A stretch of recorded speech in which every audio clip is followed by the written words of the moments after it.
Okay. You know, Paul, I'm sure people just want to know how you're feeling today and what this day means to you. Well, it's a very bittersweet day. I'm very sad. You know, the emptiness will always be there, but you know, we will always remember Misty for the amazing person she was. Can you tell us how the kids are doing today?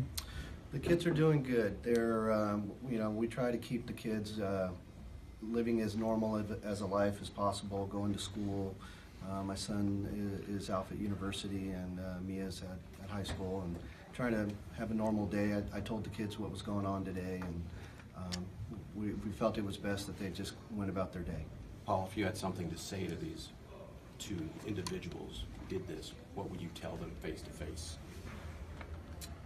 You know, that's tough because there's so many emotions. You know, it was just a cowardly act, and I just feel the justice system ran its course, and I appreciate everything the DA's office has done. And I also want to say I want to thank the community. They've been so great to myself and my family, and I just appreciate everything that everyone's done. How do you stand there in court and take, I mean, did you look at them at all? How did you feel when you were in the same room as them? You know, this was the first court appearance I came to, and as this has been going on, I chose not to come because of the roller coaster of emotions that would go through me.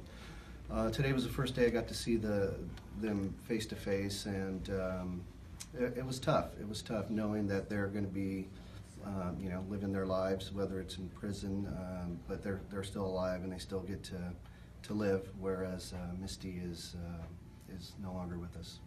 The judge said it was one of the worst days in Stockton history. What about that? I mean, in terms of now, do you find some closure or not?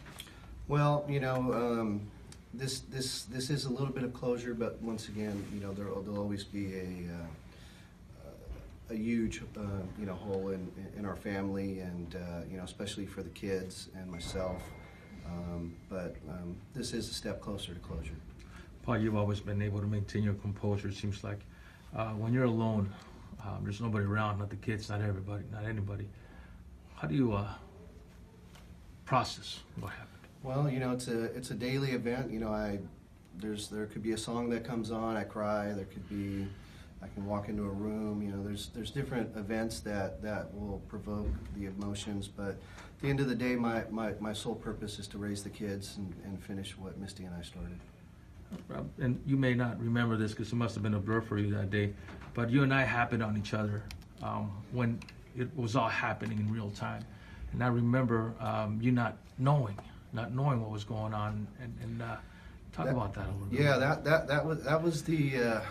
that's probably the toughest 4 hours, you know, getting into town. I actually exited on Thornton Road. I got to the place of actually almost where it would happen. I got out of my vehicle, I talked to the police. Mm-hmm. You know, they couldn't give me any answers. At that point, I went to the bank, same thing, no answers. And it was just that unknowing feeling, and you know, my questions was, you know, where's she at, what hospital is she at, is she okay? And I got no answers. So it was, that was probably, you know, I'll never forget those 3 hours, and then obviously the end result was the worst answer I could have gotten. Thank you, Paul. Thank you. What's in store for tomorrow?